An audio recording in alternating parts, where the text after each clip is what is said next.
মাঝে মধ্যে ডিমের এই রেসিপিটি বানিয়ে দেখতে পারো। গরম ভাত, ফ্রাইড রাইস, পোলাও, এমনকি রুটির সাথেও দারুণ জমে যাবে।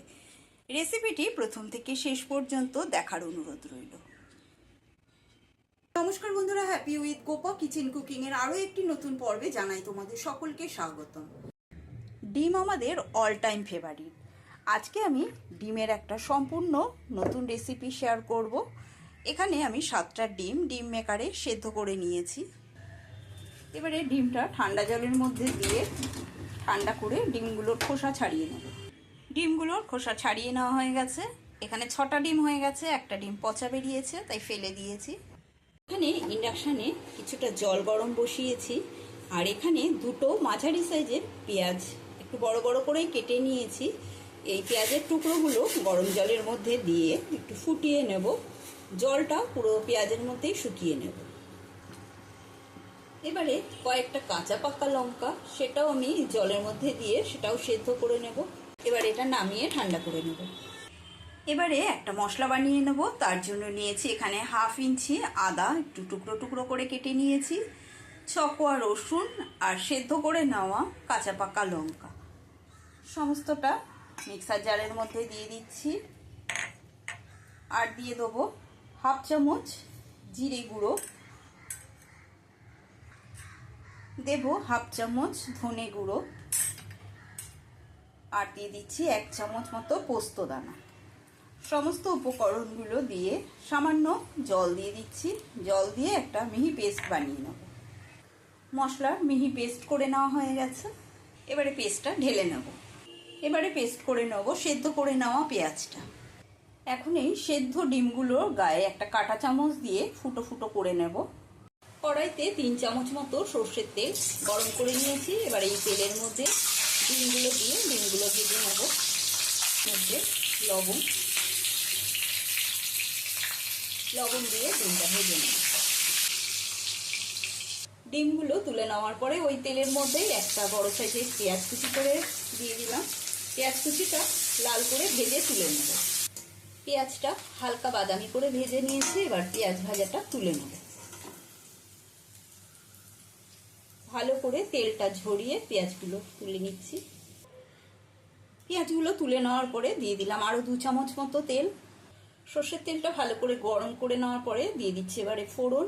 একটা দিয়ে দিলাম শুকনো লঙ্কা, আর এখানে রয়েছে গোটা গরম মশলা, ছোট এলাচ, দারচিনি, লবঙ্গ আর গোটা জিরে। আমি এর মধ্যে দিয়ে দিচ্ছি। প্রথমেই লবণটা দিয়ে দিলাম। এবারে এর মধ্যে দিয়ে দেবো পেস্ট করে নেওয়া আদা, রসুন, কাঁচা লঙ্কা, জিরে আর পোস্ত, ধনে, সমস্ত মশলা ঢেলে দিলাম এর মধ্যে। এবারে দিয়ে দেবো সামান্য হলুদ, অল্প হলুদ দিলাম, বেশি হলুদ দিলাম না। সামান্য কাশ্মীরি লঙ্কার গুঁড়ো দিয়ে দিলাম, আর দিয়ে দেবো সামান্য জল, নাহলে মশলাটা পুড়ে যাবে। এবারে দিয়ে দেবো এর মধ্যে সেদ্ধ করে বেটে নেওয়া পেঁয়াজটা। যেহেতু আমি পেঁয়াজটা সেদ্ধ করে নিয়েছি, সেই কারণে পেঁয়াজটা আমি পরে দিলাম। আর আদা রসুনটা কাঁচা ছিল, সেই আদা রসুনের কাঁচা গন্ধটা চলে যাওয়ার জন্যই আদা রসুনটা আমি আগে দিয়ে নিয়েছি। তোমরা চাইলে পেঁয়াজটাও আগে দিতে পারো, অসুবিধা নেই। এখানে নিয়েছি 50 গ্রাম টক দই। এবার এই টক দইয়ের মধ্যে আমি দিচ্ছি খুবই সামান্য ময়দা দিয়ে যদি টক দই ফেটিয়ে নাও, তাহলে দেখবে টক দই রান্নায় দিলে টক দইটা আর ফেটে যাবে না। এই ছোট্ট টিপসটা ফলো করে যদি তোমরা টক দই রান্নায় ব্যবহার করো, তাহলে দেখবে টক দই কখনোই ফেটে যাবে না রান্নায় দেওয়ার সময়। মশলাটা সুন্দর করে কষিয়ে নেওয়ার পরে দিয়ে দিচ্ছি ফেটিয়ে নেওয়া টক দইটা। টক দইয়ে টক ভাবটা ব্যালেন্স হওয়ার জন্য দিয়ে দিচ্ছি খুবই সামান্য চিনি। এটা অপশনাল, তোমাদের পছন্দ হলে দেবে, না দিলেও চলবে। দইটা দিয়ে ভালো করে আবারও কিছুক্ষণ কষিয়ে নেব। মশলাটা ভালো করে কষিয়ে নেওয়ার পরে দিয়ে দেবো এর মধ্যে ভেজে রাখা ডিমটা। যদি চ্যানেলে নতুন বন্ধু হয়ে থাকো, তবে চ্যানেলটি সাবস্ক্রাইব করে নেওয়ার অনুরোধ রইল। পাশে থাকা বেল আইকনটা প্রেস করে দেবে, যাতে আমার রান্নার নিত্য নতুন নোটিফিকেশনগুলো সবার আগে তোমাদের মোবাইলে পৌঁছে যায়। আর যারা ফেসবুক থেকে দেখছো তাদের জন্য পেজটি ফলো করার অনুরোধ রইল। ডিমটা দিয়ে আবারও কিছুক্ষণ কষিয়ে নেব। গ্যাসের স্টিমটা সবসময় লো টু মিডিয়ামেই রাখতে হবে। হাই স্টিমে রাখলে সমস্ত মশলাটা পুড়ে যাবে আর খেতেও কেমন একটু ভালো লাগবে না। সেই জন্য সবসময় রান্না লো টু মিডিয়াম স্টিমেই করা ভালো। দিয়ে দেবো এর মধ্যে আমি দইয়ের বাটি ধোয়া জল।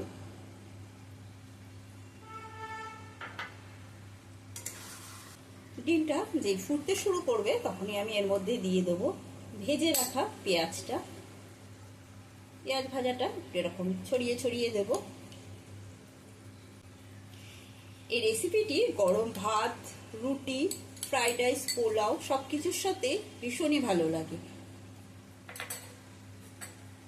পেঁয়াজ ভাজাটা দিয়েও আবারও একটু নেড়ে ছেড়ে নিচ্ছি। দারুণ সুস্বাদু ডিমের রেসিপিটি আজকের মতো কমপ্লিট। আশা করি রেসিপিটি তোমাদের সকলেরই ভালো লেগেছে। ভালো লাগলে প্রত্যেকবারের মতো কমেন্ট করে অতি অবশ্যই জানাবে, একটা লাইক দিয়ে দেবে আর বেশি বেশি করে শেয়ার করবে। আজকের মতন রেসিপিটি এই পর্যন্ত। আবারও নতুন কোনো রেসিপি নিয়ে হাজির হব। সকলেই সুস্থ থাকবে, ভালো থাকবে। ধন্যবাদ।